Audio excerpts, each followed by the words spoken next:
All right, so we have AFC North, NFC North.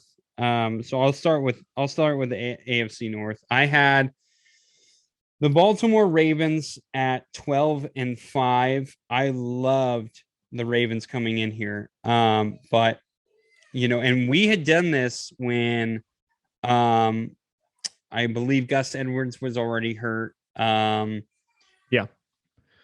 Who else was it? The J.K. Dobbins. Mm-hmm. Marcus Peters, he had tore his ACL. So there was a lot of injuries already piled up. So, but I still love Lamar Jackson. I love the Ravens defense. I thought they were going to overcome it, but Lamar Jackson got injured a lot this year, actually. Mm-hmm. And the defense was actually suspect at best. And then the wide receivers really did not step up at all.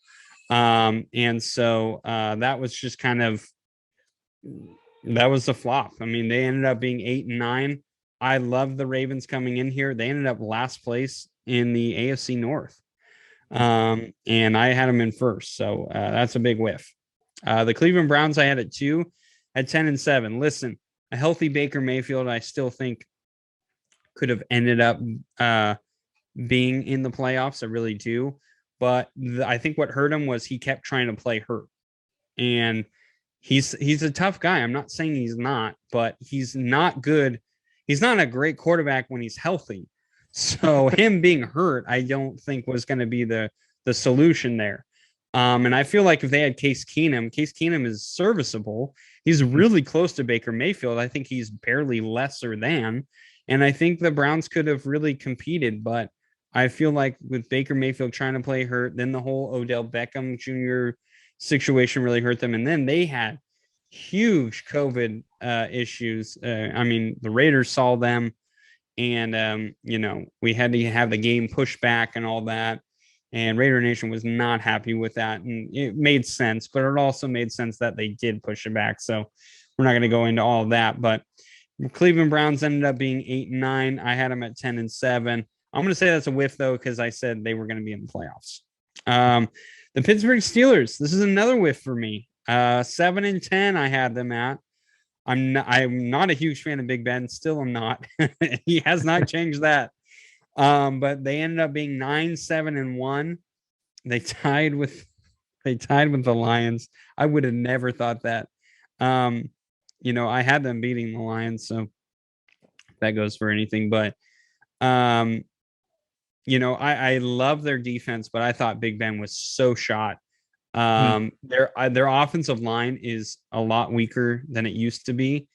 Najee Harris, I felt like was I don't want to say overrated, but I felt like they were going to put a lot on his shoulders, and he is a rookie, and the offensive line is bad. So I really didn't like the Steelers, but hey, congratulations to them. The Raiders pushed them in, so congratulations, Steelers. And then the biggest whiff I have on here, even more than the Ravens, was the Bengals. I had them at 3-14. I hated their offensive line, and I still do. I think their offensive line, out of all the teams in the playoffs, is the worst offensive line in the playoffs. Absolutely, hands down. It's still not that good. Joe Mixon really did a good job with this offensive line, so kudos to him. Burrow got sacked a lot this year, and that cannot be understated. Joe Burrow has been hit so many times this year again. And that was a sacrifice that they were going to take by getting Jamar Chase over any of the offensive line, Penei Sewell or Rashawn Slater. And so they ended up getting Jamar Chase, which ended up being phenomenal. And the 3 receivers that they have, and then adding Joe Mixon to that as well, has been really good for Joe Burrow. So yes, he has been hit a lot, but he's also been able to kind of like throw those 50-50 balls without any concern, because to him, it's more like 80-20. So, good for the Bengals to get in the playoffs, to win the AFC North, which, let's be honest, that AFC North, even though the Steelers weren't as good, the Ravens weren't as good, the Browns weren't as good, that's still a tough division. All of those teams have a good defense. The Ravens probably the weaker out of all of those, but they're not by much. The Steelers have that TJ Watt, and the Cleveland Browns have Myles Garrett. So, those are tough pass rushing and hard-nosed defenses. Cincinnati Bengals, man, way to go. So I'm pretty much with this whole division. So Cody, how bad did you do on this one? All right. Well, not as bad as you think. So I'll lead off with the Baltimore Ravens. I actually had them finishing 8-9 as well. I didn't have them in last place, but I did have the record 8-9. And I guess I'm spot on from what you told me. The record was 8-9. So I'll take that as a win. However, I'm going to take huge hits. So this might even be your division just right off the bat. I had Cleveland going into the playoffs as a division winner at 11-6. Clearly, they didn't get there. Mm-hmm. But to be fair, what you said, Baker Mayfield went through injuries. They had COVID issues. Mine was a lot simpler than that. They had Kareem Hunt and they had Chubb. So I figured that, just that running back tandem would have been enough. They have a really respectable defense, and they actually got into the wild card and beat Pittsburgh last year. So I figured they're going to run on that momentum. And I figured they had a whole offseason now with Stefanski's system to get Odell Beckham integrated with the offense. And then we know what happened with Odell Beckham's situation where it just melted down. And just like what you said, Baker Mayfield playing hurt probably hurt his team, being honest. Had they put in Case Keenum when, Mayfield was originally hurt, which Keenum has experience with Stefanski's offense in Minnesota when he was basically an MVP looking candidate, he probably could have managed the offense well. Yeah. But I also think what hurt the Browns was, other than Odell Beckham and Jarvis Landry went through quite a few injuries this season, they really didn't have any other respectable receiver outside of that. I mean, Peoples-Jones had some flashes, but he's not, a line up and take a DB off the line kind of a receiver.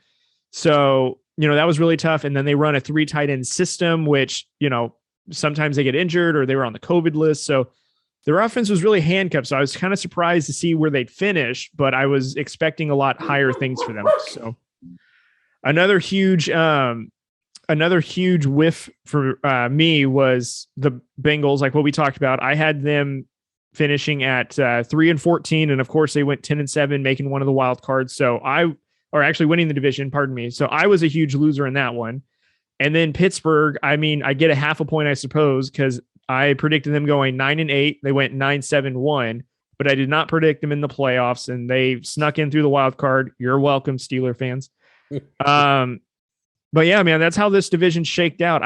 Mike Tomlin has never gone under 500. I didn't think he'd start in this season. Big Ben, I'm surprised he kind of wheeled his team into the playoffs by accident, it feels like. But, this whole division, I think, was competitive at one point. I think all of them all the teams rotated from the number one position in this division at one point in time in the season, just because, it may not be the strongest division in football, but it's definitely the most competitive. And every time they play each other, every divisional game between these 4 teams is super competitive and just totally driven. But anyways, it was a interesting prediction, and never would have thought that Bengals would have been the one leading this division. Yeah, 0 chance. All right, Cody. Well, you definitely won the AFC North, so you're up 2-0 now. So why don't you start off with the NFC North, what your predictions were, and we'll see who wins this one. All right, I got Not Green sure Bay. Anyone wants to. Yeah, I got Green Bay winning the NFC North. I had their record though at 14-3. They finished 13-4, which, by the way, foreshadowing, that's a win for you. Following that, I had the Vikings at 5-12. I don't even know what they finished at. I think they finished at 7-10 or 8-9. 8-9. Okay, I was off on that one. I figured that they were going to be tanking in last place, but they just took a little bit longer than expected because they tanked towards the end of the season. I was expecting it to happen all season, but anyways, and I had Chicago at 7-10, second place in this breakdown, but I couldn't even tell you where they finished. I think they finished 6-11, maybe 6-11. Okay. So off by 1. Detroit went, I predicted them going 2-15, and I think they went 3-12-1 or something like that. 3-13-1.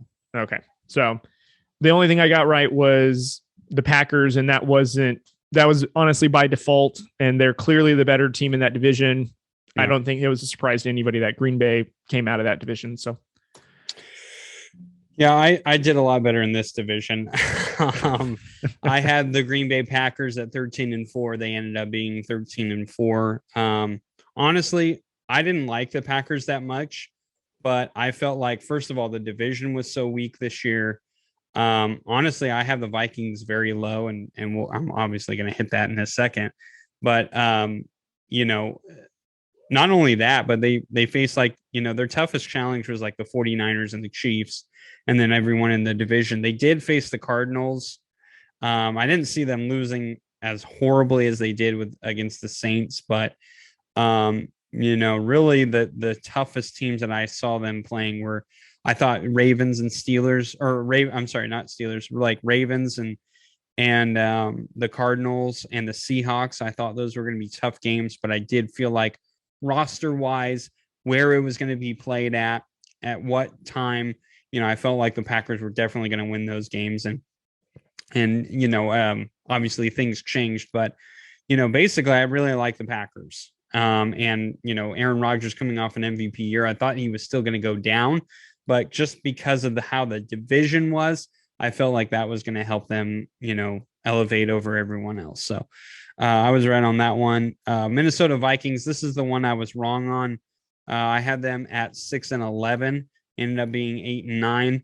I wasn't a fan of this Vikings defense all that much because I do know they lost a lot. They are getting older, and really they hadn't changed much. And that's when you don't change literally anything. That's actually a disaster for the NFL.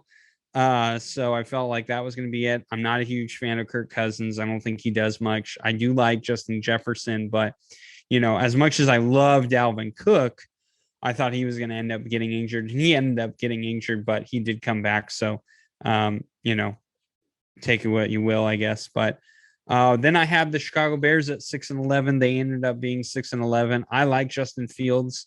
I liked Matt Nagy, but I didn't think that this offense had much of anything other than maybe David Montgomery and a few flashes from Fields. And then obviously their defense is always good, so I wasn't worried about that. And then I had the Lions at 2-15, just like you did. Like you said, they ended up being 3-13-1. So, I will say this. I was very impressed with how the Lions ended up playing every game. I felt like I thought they were going to be a complete trash team, and they played hard every single game. I don't care if they lost by like 30 in a game before. Like, they ended up they fought their tails off to the very end. So kudos to the Lions, even though I know it wasn't great. Probably don't want Dan Campbell back, but I think the way that the team played, he earned another year. But I kind of felt the same about David Culley, and look at what that happened. So, we'll see what happens with the Lions. I mean, anything can still happen, but yeah, I definitely got this division. So yay me on that one. So yeah, I mean, I don't think there's much of anything else to talk about other than we were right on the Packers. And then I was just right on the Bears. You're spot on, sir.